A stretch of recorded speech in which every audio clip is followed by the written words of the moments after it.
नमस्कार दोस्तों, आज हम एक ऐसे विचार पर चर्चा करेंगे जो हमारे रोज़ाना के जीवन को गहरा प्रभावित करता है। जो जिसके हृदय में होता है वही वही देता है, चाहे वह प्रेम हो या घृणा। ये एक ऐसी सच्चाई है जो हर संबंध और हर व्यक्ति के व्यवहार में स्पष्ट दिखती है। चलिए इस विचार को गहराई से समझते हैं और इसे अपने जीवन में लागू करने की कोशिश करते हैं।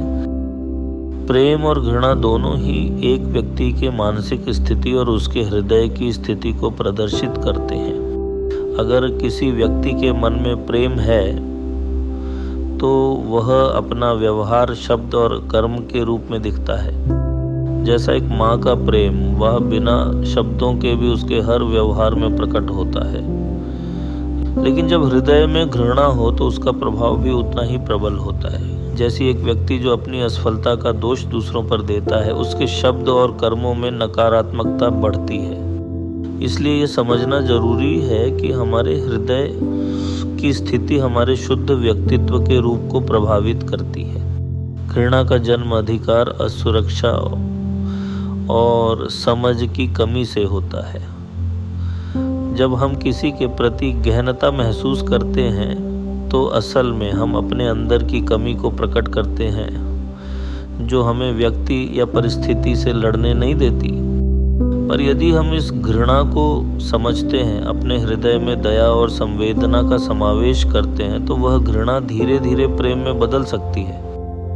एक मिसाल लेते हैं महात्मा गांधी के जीवन का।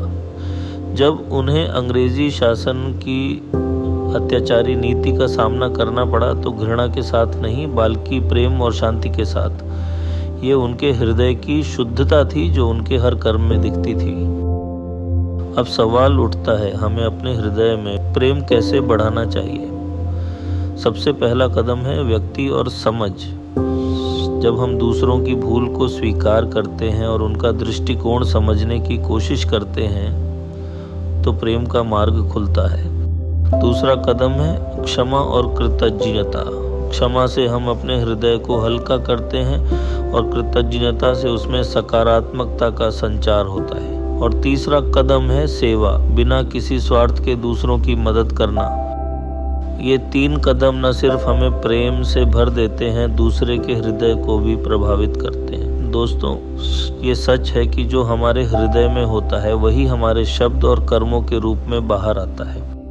इसीलिए यह जरूरी है कि हम अपने हृदय को प्रेम, दया और संवेदना से भरें। घृणा एक जहर की तरह है जो हमें अंदर से खा जाता है, जबकि प्रेम एक ऐसी शक्ति है जो हमें और हमारे आसपास के लोगों के जीवन का असली अर्थ समझ में आता है। तो आप क्या चाहेंगे, अपने हृदय में प्रेम को जगह देना या घृणा को? जवाब आपके पास है। इस विचार पर अपने विचार कमेंट में ज़रूर शेयर करें और अगर वीडियो पसंद आए तो लाइक करें और सब्सक्राइब करना न भूलें। धन्यवाद।